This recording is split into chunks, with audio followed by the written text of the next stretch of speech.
Hello.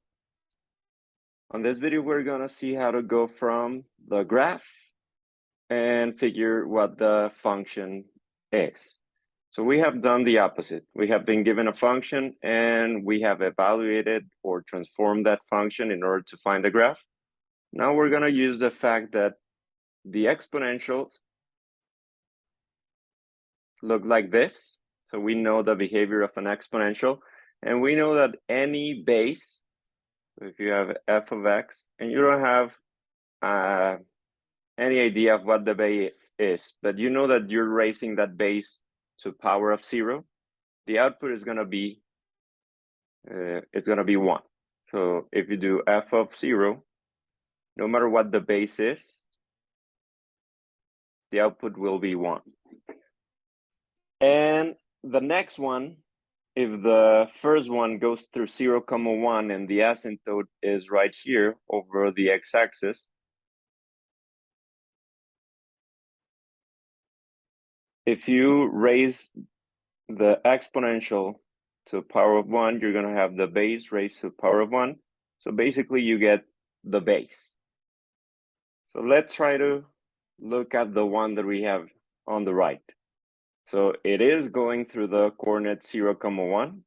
So that means that we have a function in the form f of x equals b raised to the power of x.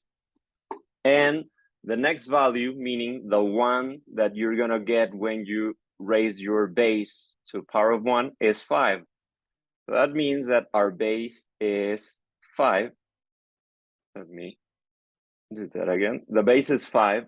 And finally, the function will be 5 raised to the power of x. So just keep in mind that you have 0, 1 and 1, the base.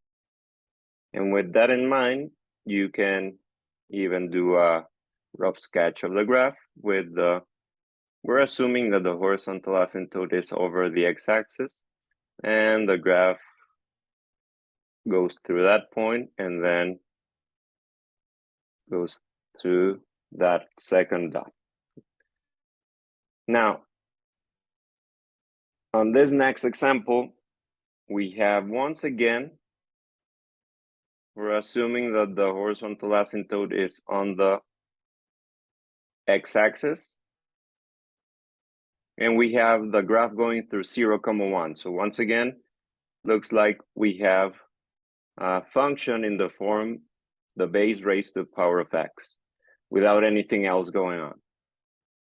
And the second coordinate is 1, 1/2. So that means that when the base is raised to the power of 1, so when x is 1, the output is 1/2. So this is what the base is. 1/2 means that that's what we're going to be writing here. And the function will be 1/2, and the exponent is x. Because if you do f of 1, you're going to have 1/2 raised to the power of 1. You get 1/2. And if you do 1/2 raised to the power of 0, you're going to go through this coordinate 0, 1. So the graph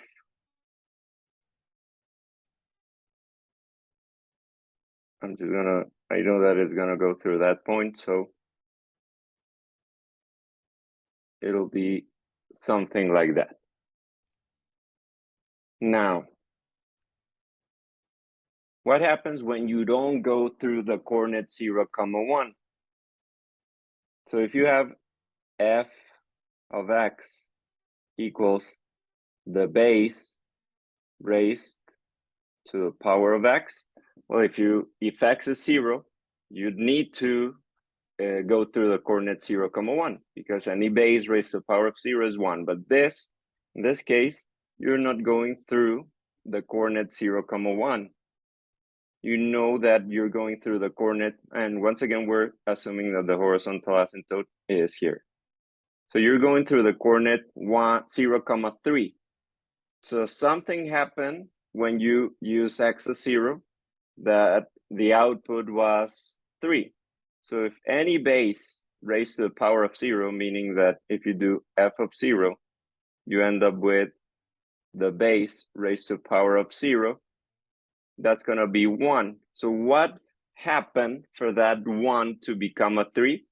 So that means that there was a 3 out there waiting to multiply the output of the exponential if we only had the exponential. So that means that is triplicating what the exponential is doing. So that means that a 3 is waiting out there, and that sometimes is called a.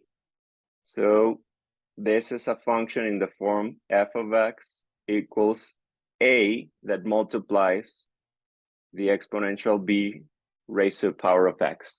So now that we know that a is 3, and we know that something happened for the second one, which is pretty much the base. If you evaluate the function with 1, and you already have a 3, you have the base raised to the power of 1.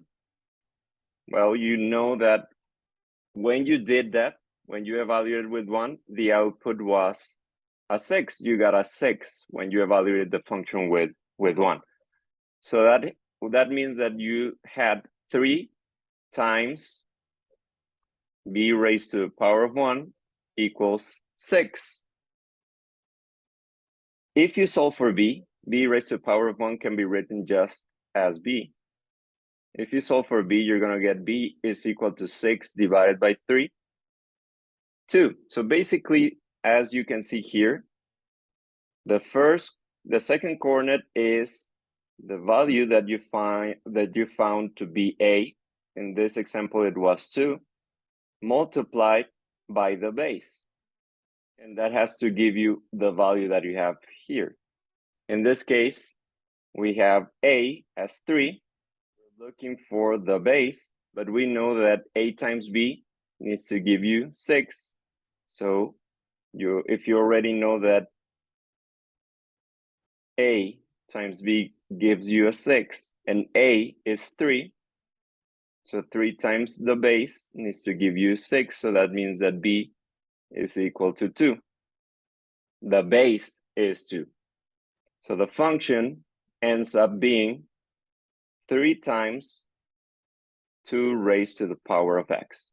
And that makes sense because if you raise this to the power of 0, you get 1 times 3. If you raise 2 to the power of 1, that'll be 2 times 3, that's 6.